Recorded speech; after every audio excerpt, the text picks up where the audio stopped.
Hello and welcome to this special telecast on Rajya Sabha television. I'm Frank Rausen Pereira and I'd like to wish all our viewers a very happy Independence Day. Well, Prime Minister Narendra Modi addressed the nation from the ramparts of the Red Fort on the occasion of the 73rd Independence Day today. This was the Prime Minister's 6th consecutive Independence Day address to the nation and the first after his landslide victory in the general elections in May. PM Modi spoke about abrogation of certain sections of Article 370 and Article 35A, criminalizing triple talaq, welfare schemes for the farmers, and the upcoming mission of the government. In this special telecast, we'll analyze the key highlights of the Prime Minister's speech. And to do that, I have with me on the program today, Smita Mishra, senior journalist, Rakesh Khar, senior journalist as well, and Abhinav Prakash, Assistant Professor, University of Delhi. Thank you to my guests for joining me here on Rajya Sabha television, and happy Independence Day to all of you. Abhinav, I'd like to begin with you first. Let's talk about the key highlights as far as the Prime Minister's speech is concerned. A large section was devoted to the economy as well, because that's something that the government understands, that it's a problem right now. The government has accepted that there is a slowdown kind of situation and we need to work towards it and ensure that we do a better job going forward. Your thoughts? Indeed, if you listen to the speech, that the government is very clear about certain aspects. It can see the interrelationship between the different things like population control, water conservation, environmental conservation, and the economic growth rate. So, and also see the importance of bringing about a change in the mindset of the people. So, the government has promised that it is going to overhaul its direct tax system, its other kind of competition laws, and it is also going to bring about more transparency in how the system works. And the PM has also said that, we have to stop believing in this mindset of Sada Jeevan Uch Vichar. We have to become wealth creator. There is no point in, glorifying the poverty and living as plainly as possible. We have to live a good life, and for that we have to start respecting the wealth creators in the economy instead of, looking at wealth making or money making as some kind of a sin.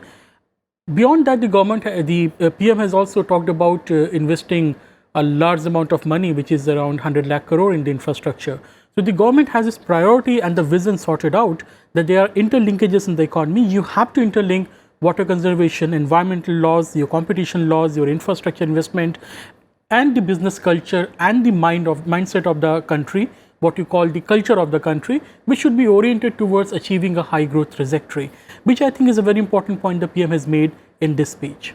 Rakesh Khar, let's talk about the infrastructure push that Abhinav was speaking about. We saw that in the budget as well, 100 crore rupees for, for infrastructure. Now, any particular areas where this money should go? Do you believe that we need to focus more on the rural sector? Do you believe that we need to focus more on certain aspects so that, we can see a kickstart as far as the economy is concerned? Happy Independence Day, first of all, to everybody. And, before I address the infrastructure question, I just wanted to make a broad point, drawing on the highlights of the speech as I see it. First of all, I think, Prime Minister Modi has reimagined the art of political communication. This particular speech, so to say, was a masterclass, yet another masterclass in that direction. It has endorsed his role as the unifier in chief, of this country. And, what he has done, his intent to India development story or the India growth story is phenomenal. And his intent and the articulation is impeccable. So having said that context, this speech is in line with the earlier pitches that he has made in the last 5 years. First major takeaway to my mind is that, he's brought in the issue of population explosion. And he's rightly articulated it in the context of the social economic perspective. He's not brought about the religious or the cultural issue. He's given the socio-economic perspective to it. In that sense, this is one of the most major economic decisions. I link political economy to the issue of population explosion. And the second big takeaway to my mind is the large expanse on the economy he did. I think closer to the budget. I would position this speech as yet another major statement on economy. I'll come to that later in terms of what were the key highlights of that. And, lastly, I was happy that, he didn't mention Pakistan, the rogue terror state that he is. They don't deserve a space on our Independence Day. And also, the construct was very positive. There was no reference to the opposition. So I think a very, very strong message for India or the new India that he has imagined it to be. Absolutely. Answering your question on infrastructure, if you look at Modi's priorities, they're a mix of urban and rural. So I think urban is the policy framework that this government has adopted. So I don't think there will be a skew towards either rural or urban. But given the given the quality of life that he's imagining to improve, I think first priority would be rural. Second, there's already a certain amount of money invested for the urban infrastructure, which is on a certain track already. Sure. So since we're talking about the economy, let's listen into what the Prime Minister had to say about India becoming a $5 trillion economy and how that is possible by 2022 or by 2024. I beg your pardon. Let's listen into the Prime Minister. हम $2 trillion economy पर पहुंचे थे। 70 साल की हमारी विकास यात्रा ने हमें $2 ट्रिलियन इकोनॉमी में पहुंचाया था। लेकिन 2014 से 2019 5 साल के भीतर भीतर हम लोग 2 ट्रिलियन से 3 ट्रिलियन पहुंच गए। $1 ट्रिलियन हमने जोड़ दिया। अगर 5 साल में 70 साल में जो हुआ उसमें इतना बड़ा जंप लगाया तो आने वाले 5 साल में हम $5 ट्रिलियन इकोनॉमी बन सकते हैं। और ये सपना हर हिंदुस्तानी का होना चाहिए। और जब इकोनॉमी बढ़ती है तो जीवन भी बेहतर बनाने की सुविधा बनती है। छोटे से छोटे व्यक्ति के सपनों के साकार करने के लिए अवसर पैदा होते हैं।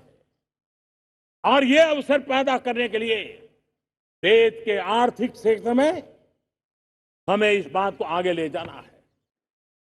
Well, that was the Prime Minister, of course, talking about the economy and how India can become a $5 trillion economy by 2024. Smita Mishra, he's spoken about how the general public also needs to play a big part really in all of this if India needs to move forward and try and if it has to meet the vision of the Prime Minister. So what is the role of the common man?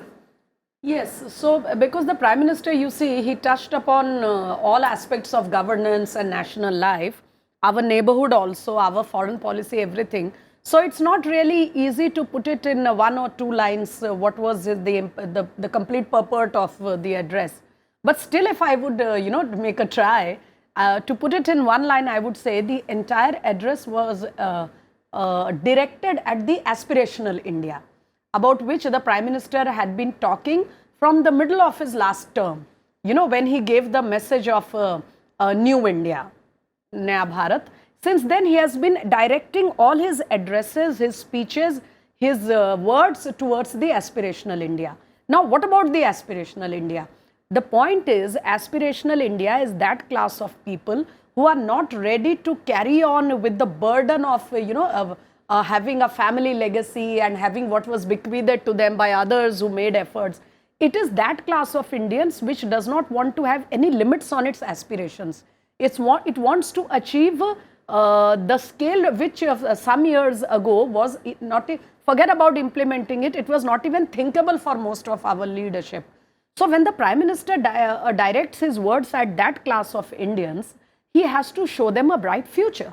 Aspiration is all about what is going to come.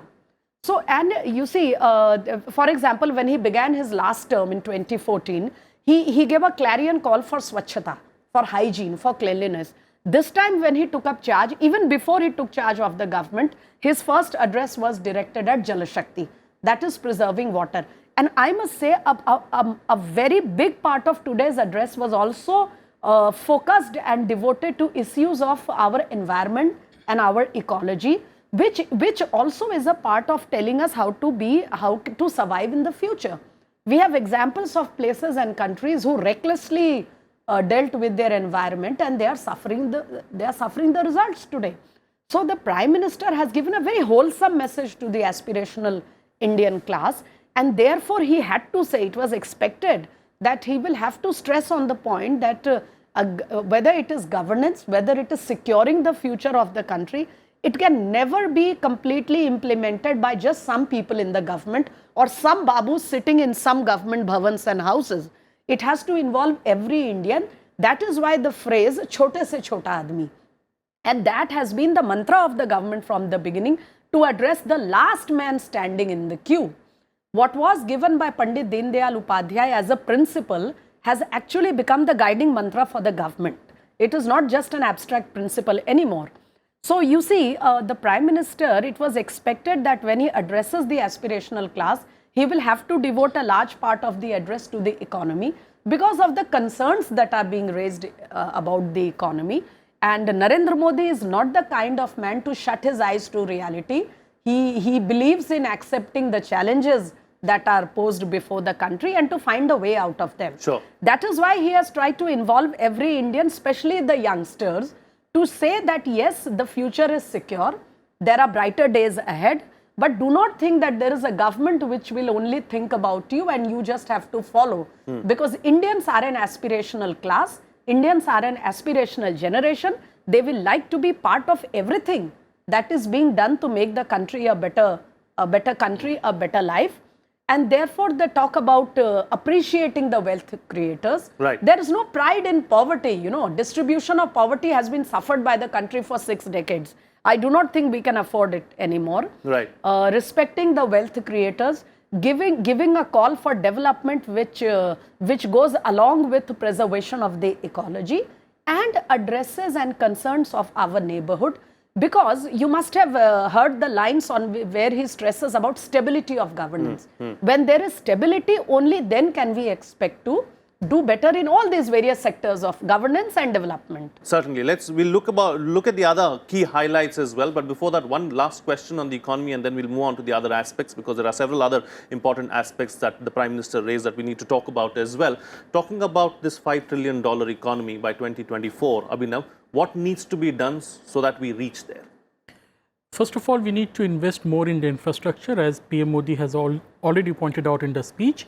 Plus, we have to go and invest more in the education of the people, right? The skill development, the human resource, what we say, the human capital will play a very crucial role in achieving the aim of $5 trillion economy, because how the economy is moving, it is becoming more and more technological and knowledge intensive. So you need to have a very strong investment in the engineering, in the basic sciences. Remember, we invest in engineering, we invest in the medical sciences, but we don't invest in the basic sciences, which is very, very important. Because if your science is not developed, if you do not have good scientists in the country, simply by having engineers and doctors, you end up only doing medical tourism and scattering to the foreign population and working for the MNCs, right? So you have to have a massive investment in the education, in the infrastructure. And third point is that we have to do something about the environment and the climate change, because if that goes really bad, our economy is going to suffer, especially the agriculture sector, which will put a brake on our aim of achieving a $5 trillion economy. You know, talking about the environment and climate change, one aspect that is very closely associated with that is, of course, population. And that is something that the Prime Minister spoke about in his address today. Let's take a listen into what the Prime Minister had to say about population. एक विषय है जिसको मैं आज लाल किले से स्पर्श करना चाहता हूं, और वो विषय है हमारे यहां बेतहासा जो जनसंख्या विस्फोट हो रहा है। ये जनसंख्या विस्फोट हमारे लिए, हमारी आने वाली पीढ़ी के लिए अनेक नए संकट पैदा करता है। लेकिन ये बात मानना होगा कि हमारे देश में एक जागरूक वर्ग है जो इस बात को भली भांति समझता है। वे अपने घर में शिशु को जन्म देने से पहले भली भांति सोचता है कि मैं कहीं उसके साथ अन्याय तो नहीं कर दूंगा, उसको जो मानवीय आवश्यकताओं की पूर्ति है वो मैं कर पाऊंगा कि नहीं कर पाऊंगा, उसके जो सपने हैं उन सपनों पूरा करने के लिए मैं अपनी भूमि का अदा कर पाऊंगा कि नहीं कर पाऊंगा। इन सारे पैरामीटर से अपने परिवार का लेखा जोखा लेकर के हमारे देश में आज भी स्वयं प्रेरणा से एक छोटा वर्ग परिवार को सीमित करके अपने परिवार का भी भला करता है और देश का भला करने में बहुत बड़ा योगदान देता है। Rakesh, this issue of population explosion now, rightly addressed by the Prime Minister, it's something that has been, a top priority in the past as well. It's been tried, several governments have tried to address it, but yet here we are, inching closer and closer towards China and overtaking China probably in the next 8 years or so. Hum do, hamare do, very famous, slogan that still rings a bell. But yet here we are talking about this. What's the issue really? First of all, the issue is enormous. It has a huge, face-off on our entire existence as a nation, because we have limited resources, and then on that, top of that, if there are unlimited number of people attacking those limited resources, there is bound to be strife. It will manifest itself in many ways. Many of them could be not very pleasant. So I think what Prime Minister has done, he's used Independence Day speeches to create mass movements. So as I said earlier also, he has positioned population explosion in the socio-economic environment. What we've done so far is that we've positioned it from a very, very narrow political or religious perspective. I think that is where the significant departure has happened. I do see that it will be followed up by some policy framework, which should be extremely society driven. It has to come from the Samaj, as he repeatedly keeps saying. So if it is within the framework of the social movement, and there is great success that we have seen with the social causes that he has championed using Republic Day speeches, Independence Day speeches. So in that sense, I do see a great trajectory forward for it. There is going to be challenges.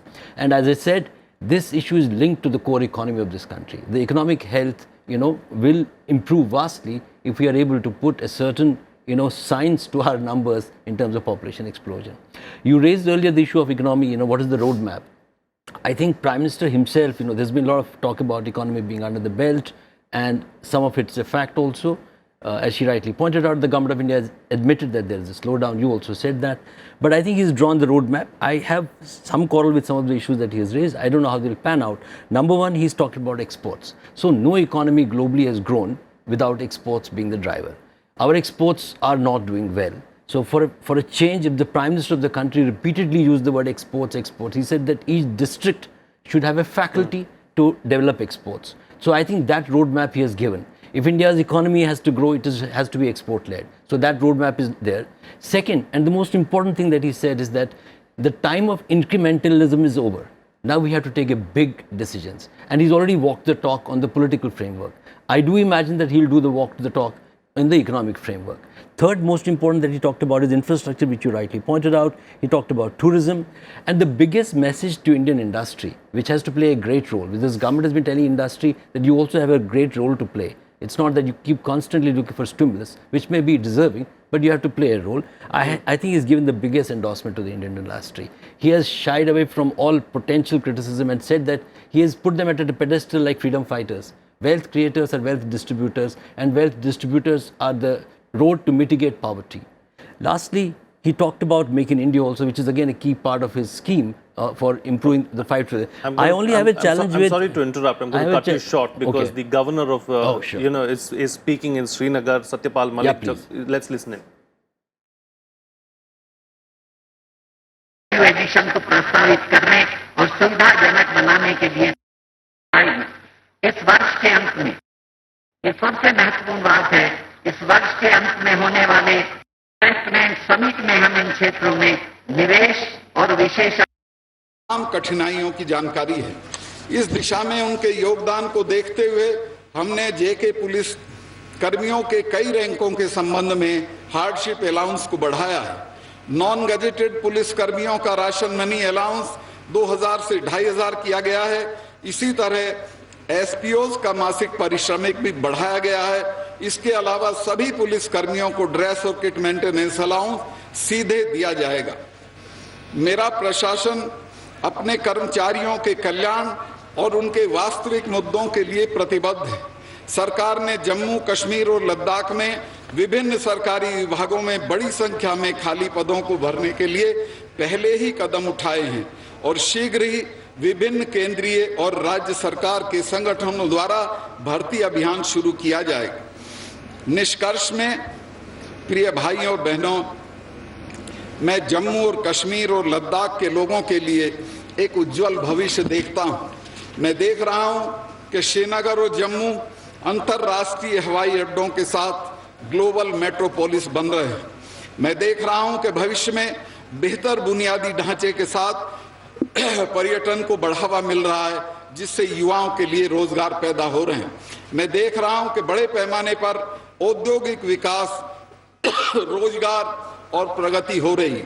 मैं देख रहा हूं कि Jammu Kashmir medical tourism का केंद्र बन रहा है। मैं ऐसे जम्मू कश्मीर को देख रहा हूं जहां महिलाओं के साथ भेदभाव नहीं होगा और उन्हें पूरे अधिकार मिलेंगे। मैं ऐसे जम्मू व कश्मीर को देख रहा हूं जहां शरणार्थियों और सफाई कर्मचारियों को पूर्ण लोकतांत्रिक प्रतिनिधित्व मिलेगा।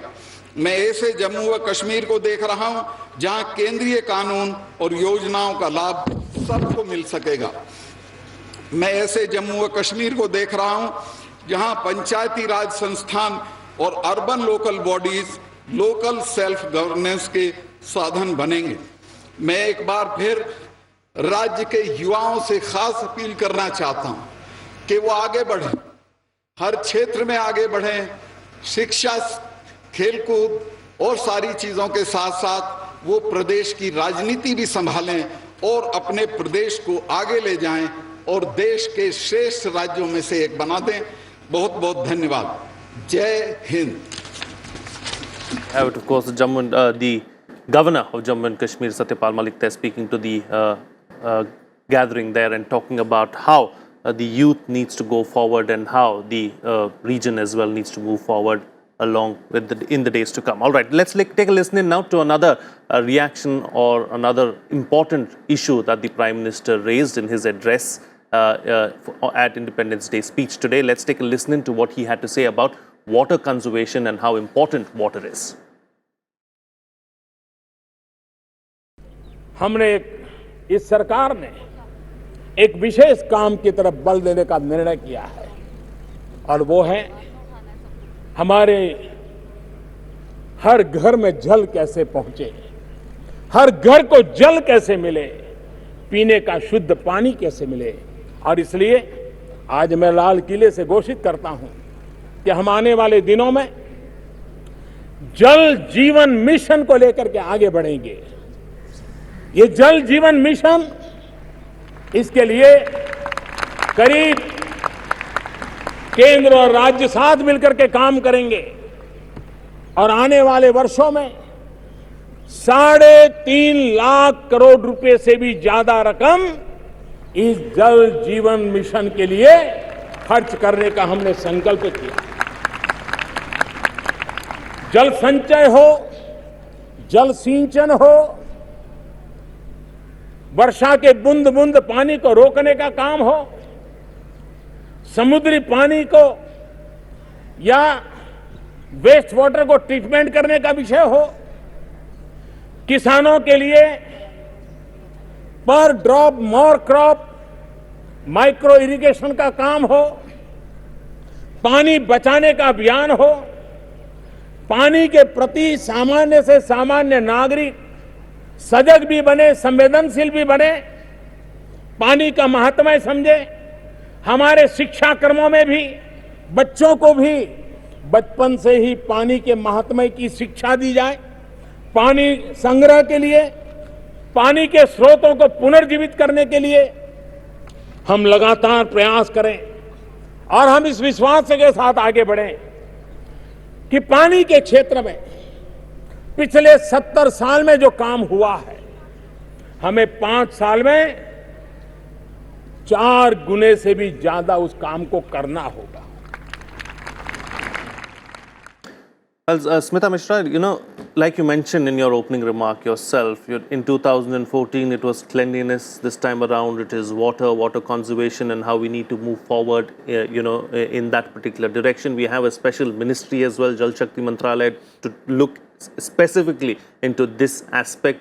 With water becoming a scarce resource, it's very important that the Prime Minister of this nation is taking this particular issue forward.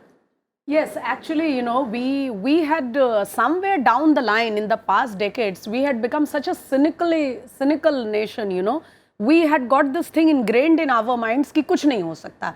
And this is not just a political comment. I had heard it from people around me so many times, mostly elderly people, but many times youngsters also. This was a typically oft repeated sentence, कुछ नहीं हो सकता. There's no use trying to do everything, कुछ नहीं हो सकता. So I think it was, and even the NDA-1 regime headed by the late Atal Bihari Vajpayee ji moved in certain directions of development but could not completely wipe out that cynicism in the minds that nothing can be done in this country. Everything beyond the point is fruitless. So I think it was when Narendra Modi took charge as the head of the government, for the first time that he gave indications that yes, there are things that can be taken up, and if they are taken up in a mission mode, there are results that can be gotten out of it. And he proved this in the Swachhata mission. I remember when he first took up the broom and swept the backyard of the police station on Mandir Marg, there were people who were quite amazed to see a prime minister do it. But then there was also a big section of people who ridiculed him. But he was ready to take the ridicule in his stride, and that did not deter him, from rethinking or anything. In fact, it only made him more and more determined to pursue the mission. And in a matter of weeks, I was seeing school children in my neighborhood sweeping the streets, cleaning the trash, and forcing the elderly people to observe hygiene, to maintain hygiene, not to throw trash here and there, and take up small efforts. I see the Jal Shakti mission going the same way, but at a much higher scale, for the simple reason, Frank, that the crisis of water is a much worse crisis than even the crisis of hygiene. Of course, the crisis of hygiene was important for our health, the well-being of our children, their future, our women, our poor sections of society. But if you see it in comparison, the crisis of water is at a much worse scale. So therefore, if Swachhata could be taken up in a mission mode, Jal Shakti needs to be taken up with a much bigger determination.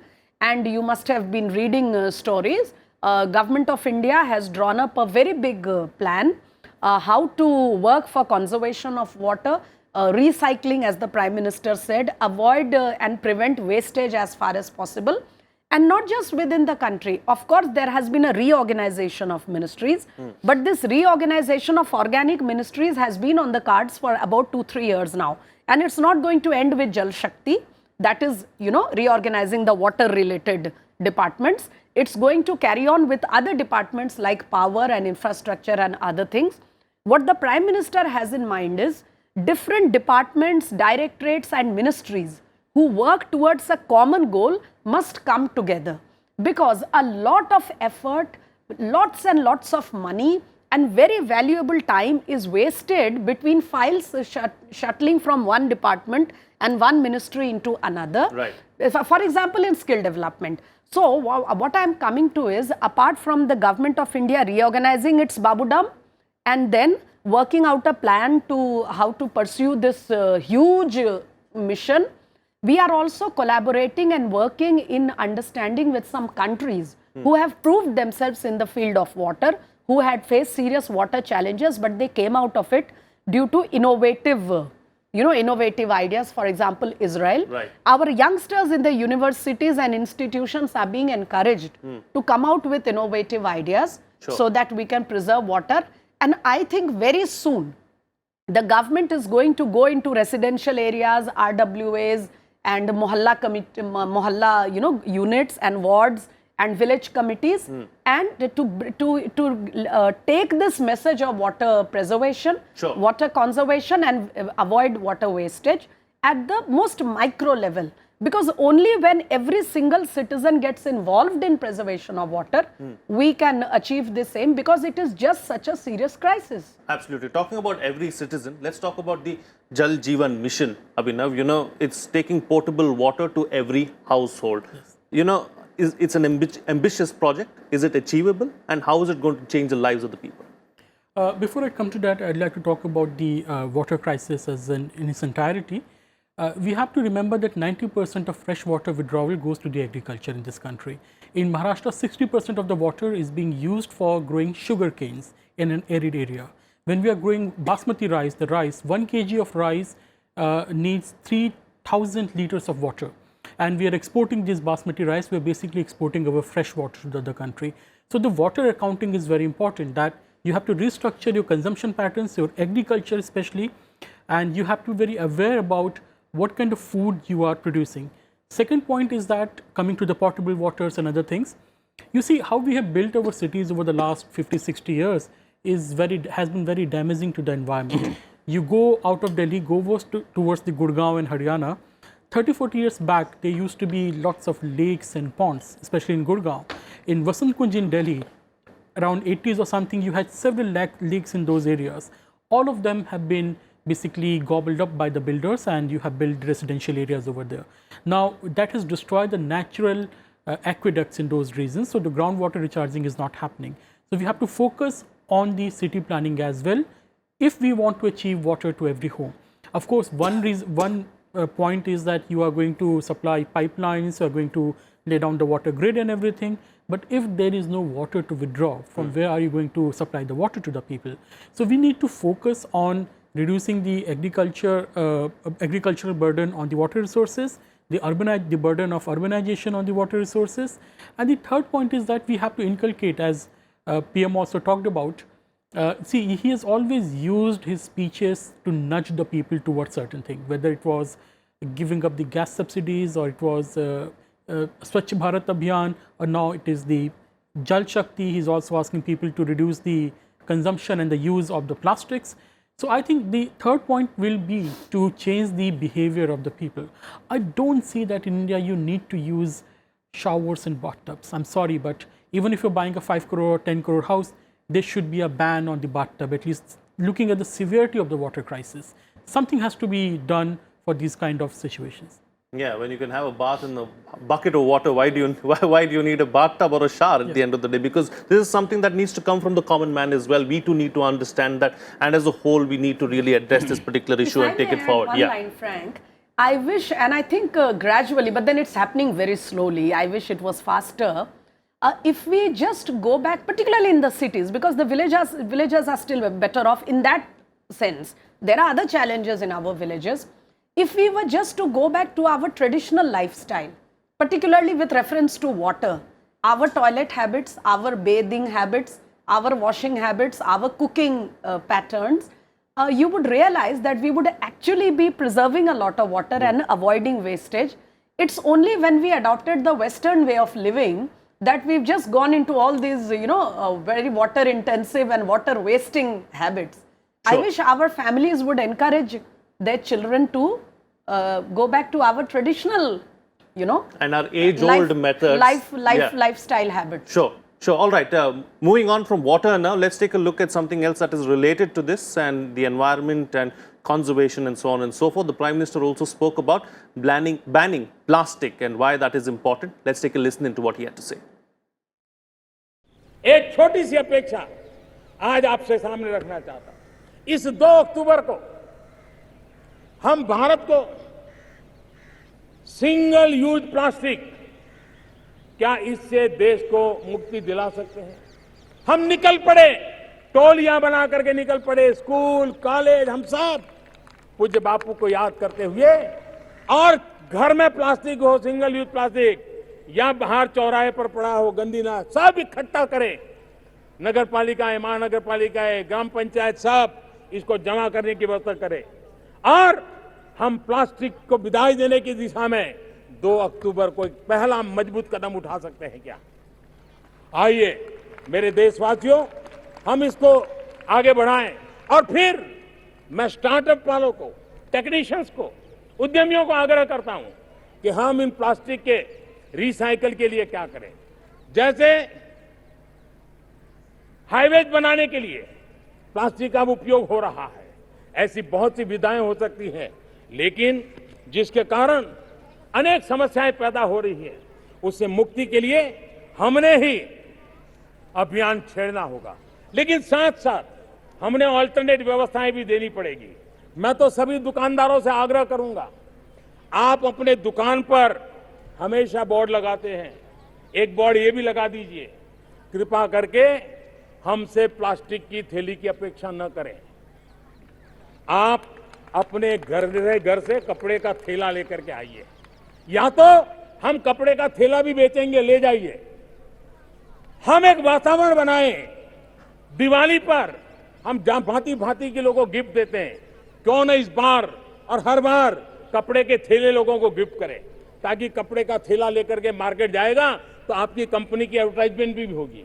आप सिर्फ diary देते हैं तो शायद कुछ नहीं होता है, कैलेंडर देते हैं तो कुछ नहीं होता है, थैला देंगे तो जहां जाएगा थैले के आपकी एडवर्टाइजिंग भी करता रहेगा। You know, when it was invented, it was called a miracle product. I know.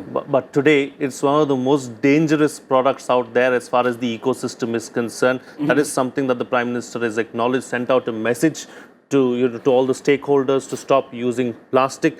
It's important that we do that, isn't it? And that change also, again, has to come from within, because if everyone makes a difference, the thing is, plastic has become so convenient for us to just, ask for a plastic bag and take things around, that we need a lifestyle change as far as tackling this issue is concerned. Absolutely. I think apart from the mindset change, which is a recurring theme for major, policy framework that the Prime Minister wants India to undergo for a big change, what is important is enforcement.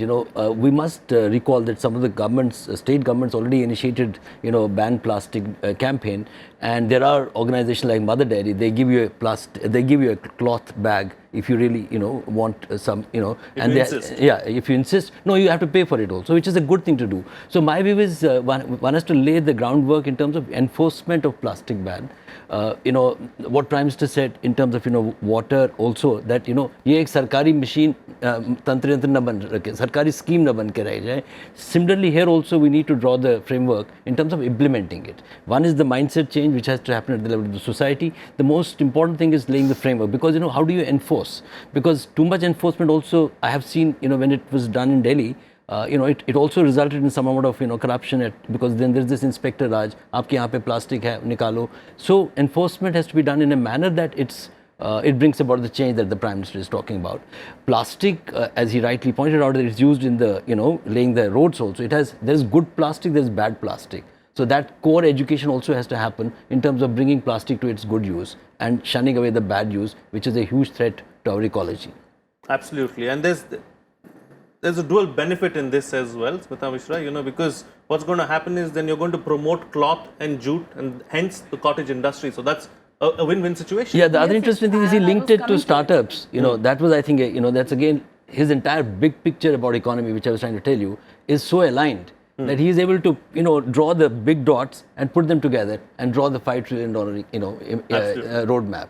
One point that I wanted to talk about, which I forgot once my home state governor was on the line, so I'm happy about that, to hear him out, wish all our J&K residents a happy Independence Day, was about this push for local. The Prime Minister also made one key policy statement today, that push for local production, which is the order of the day globally, from US to China. In the era of deglobalization, there is push for local. So he's thrown a challenge to the Indian industry, rise to the challenge, otherwise the aspirational class wants the best, wherever it comes from. Certainly, yes, sir. You're making a point about promoting our cottage industries and the art and the crafts and the innovation of our women. Our women are actually, particularly in the rural areas and semi-urban, because nowadays the villages are slowly turning into, a kind of a smaller version of our towns. So we have so many crafts and our women are so talented. Sadly, the younger generation of women is forgetting those skills for the simple reason that there is no demand. The mother is ready to teach, the mother-in-law is ready to teach, but the daughter or the daughter-in-law or the niece is simply not interested because she would rather do something else, which will fetch her money. At the end of the day, it's all about economy. So like Rakesh ji was saying, we have to distinguish between plastic, at least at this stage in the country. Why a lot of states, particularly the hill states, went for complete ban on single-use plastic and yet could not be implemented 100% was what the Prime Minister pointed out today, giving alternatives to the people.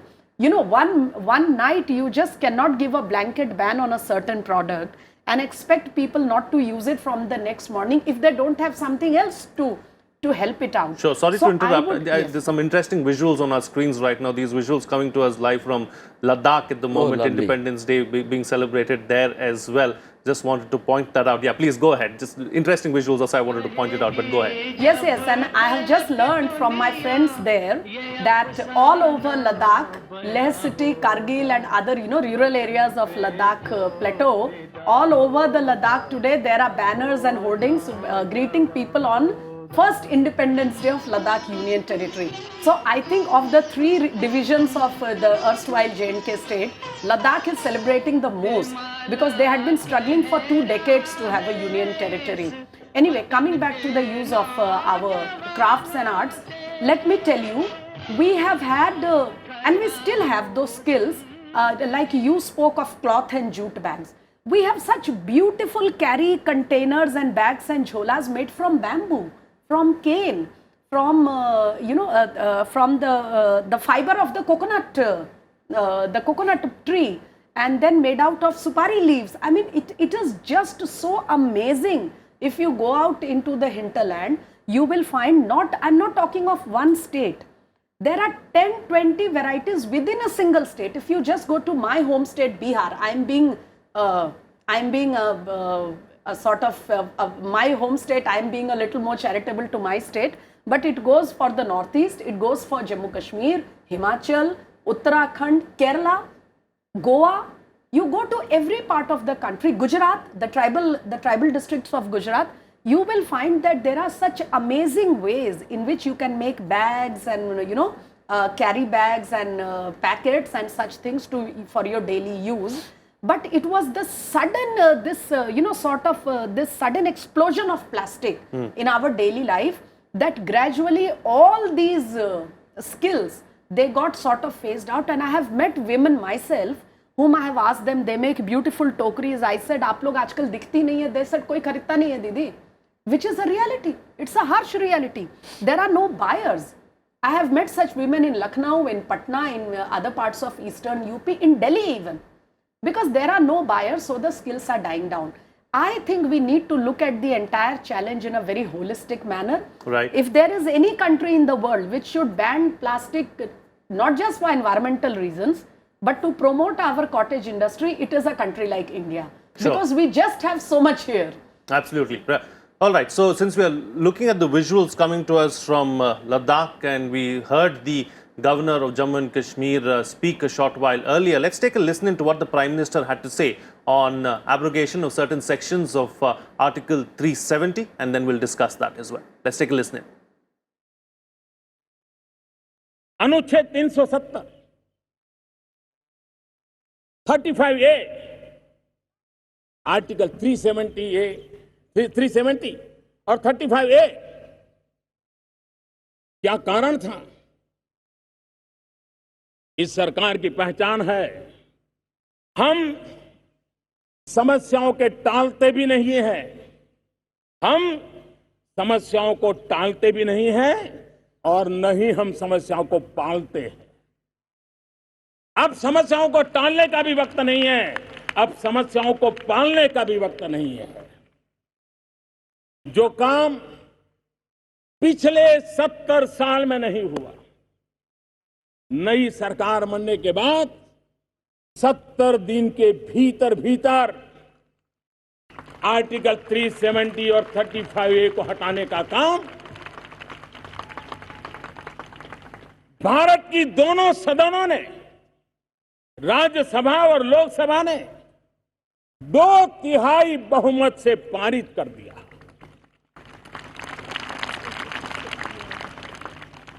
इसका मतलब यह हुआ कि हर किसी के दिल में ये बात पड़ी थी, लेकिन प्रारंभ कौन करे, आगे कौन आए, शायद उसी का इंतजार था। और देशवासियों ने मुझे ये काम दिया और मैं आपने जो काम दिया है उसी को करने के लिए आया। मेरा अपना कुछ नहीं है। हमने जम्मू कश्मीर रीऑर्गेनाइजेशन की दिशा में भी आगे बढ़े। 70 साल हर किसी ने कुछ न कुछ प्रयास किया, हर सरकारों ने कोई न कोई प्रयास किया, लेकिन इच्छित परिणाम नहीं मिले। और जब इच्छित परिणाम नहीं मिले हैं तो नए सिरे से सोचने की, नए सिरे से कदम बढ़ाने की आवश्यकता होती है। और जम्मू कश्मीर और लद्दाख के नागरिकों की आशा आकांक्षा पूरी हो, ये हम सबका दायित्व है। उनके सपनों को नए पंख मिले, ये हम सबकी जिम्मेवारी है।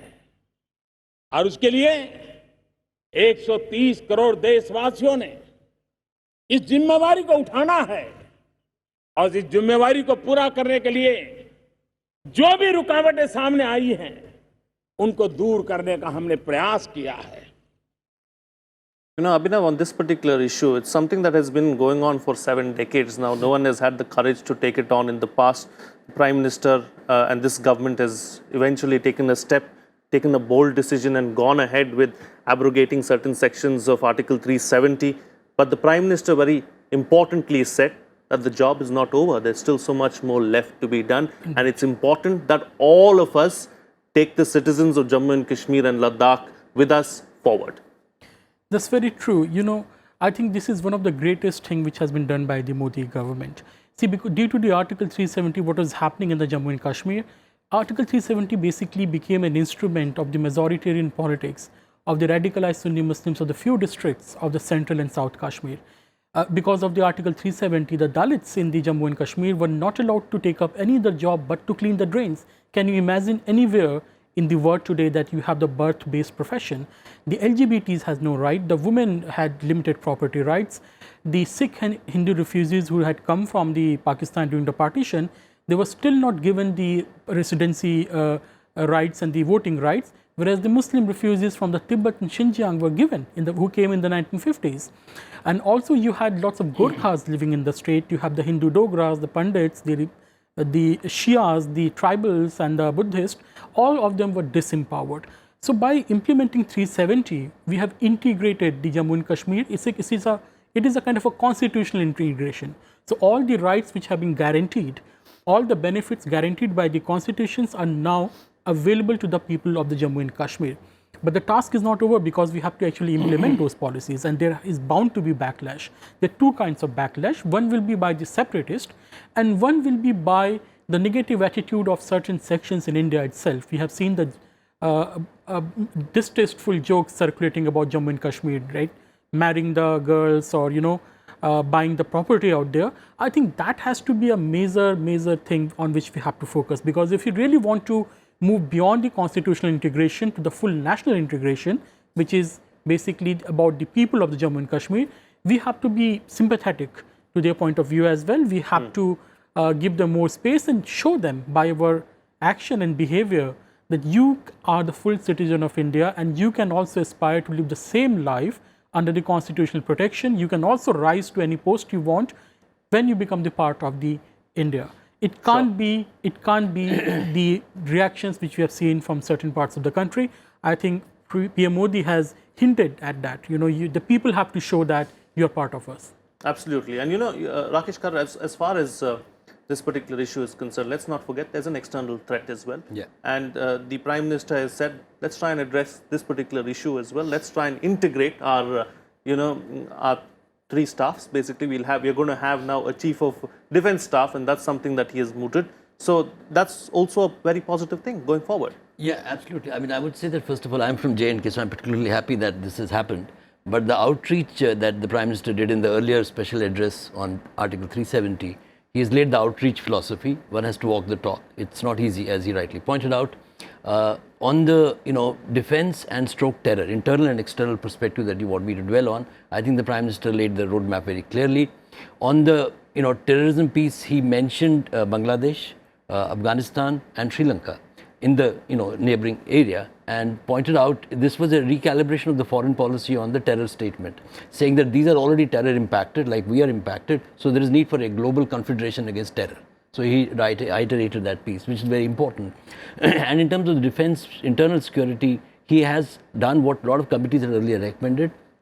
I think it will bring about clarity of purpose and clarity of action, and this was much required. It's much delayed, but it's a welcome thing.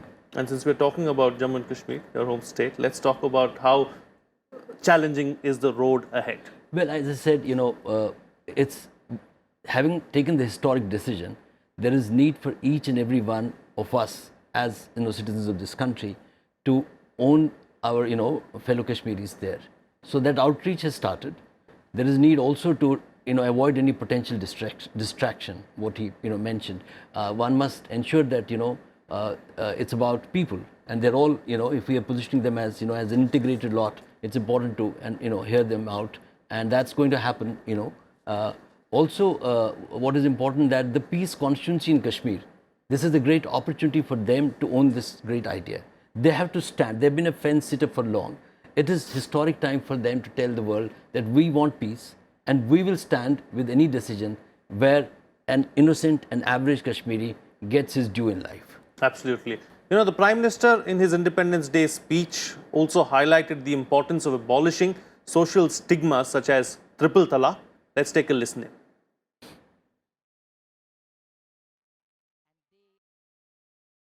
आपने देखा होगा, हमारी मुस्लिम बेटियां, हमारी बहनें, उनके सर पर 3 तलाक की तलवार लटकती थी। वो डरी हुई जिंदगी जीती थी। 3 तलाक की शिकार शायद न हुई हो, लेकिन कभी भी 3 तलाक की शिकार हो सकती हैं, ये भय उसको जीने नहीं देता था, उसको मजबूर कर देता था। दुनिया के कई देश, इस्लामिक देश, उन्होंने भी इस कुप्रथा को हमसे बहुत पहले खत्म कर दिया, लेकिन किसी न किसी कारण से हमारी मुस्लिम माताओं बहनों को हक देने में हम हिचकिचाते थे। अगर इस देश में हम सती प्रथा को खत्म कर सकते हैं, हम भ्रूण हत्या को खत्म करने के कानून बना सकते हैं, अगर हम बाल विवाह के खिलाफ आवाज उठा सकते हैं, हम दहेज में लेन देन की प्रथा के खिलाफ कठोर कदम उठा सकते हैं, तो क्यों ना हम 3 तलाक के खिलाफ भी आवाज उठाएं। और इसलिए भारत के लोकतंत्र के स्पिरिट को पकड़ते हुए, भारत के संविधान की भावना को, बाबा साहब आम्बेडकर की भावना को आदर करते हुए, हमारी मुस्लिम बहनों को भी समान अधिकार मिले, उनके अंदर भी एक नया विश्वास पैदा हो, भारत की विकास यात्रा में वो भी सक्रिय भागीदार बने।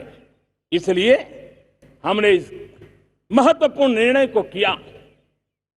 ये निर्णय राजनीति के तराजू से तोलने के निर्णय नहीं होते हैं, सदियों तक माताओं बहनों के जीवन की रक्षा की गारंटी देते हैं। Smita, another very important, bold decision taken by the government.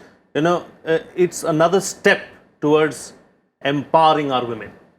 Yes, actually, if there was one thing that was totally, completely discriminatory and humiliating for women, it was this triple talaq, this sword of the triple talaq over their heads to our Muslim sisters and friends. I must say that an effort had been made. Of course, the constitution has made men and women equal. But then so what?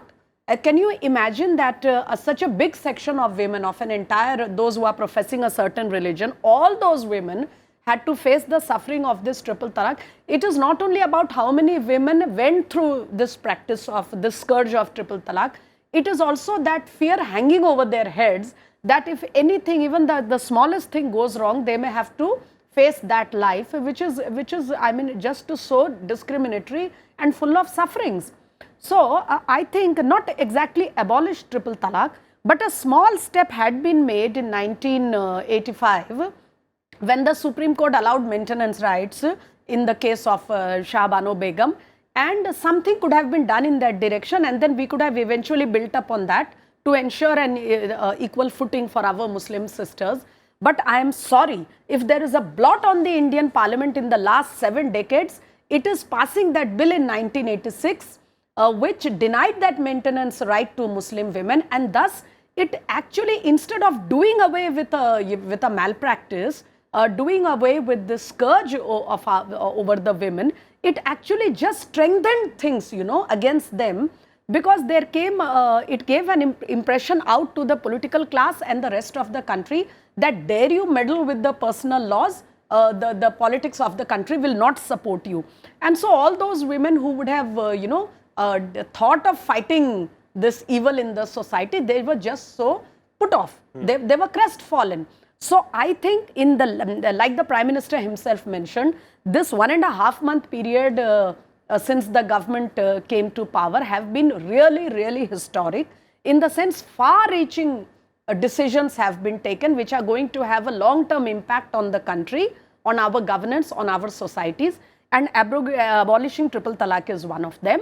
Efforts were made in the past regime, but they had to be done through ordinances because the numbers game was not supportive of the government.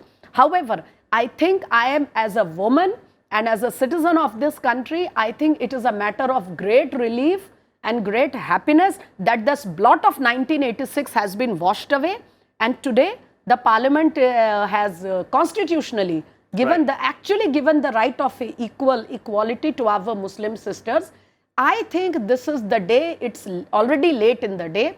It's high time that bodies like the Personal Law Board and other institutions and organizations which work for the Muslim society, they should take up the challenge and they should now have a change in their way of thinking. Sure. And they should now translate this constitutional right to actual practice in the society. Absolutely. And that is why the Prime Minister mentioned some, social malpractices of the Hindu society to give a message to those people, who are trying to give it a Hindu-Muslim color. Right. It's not about religion.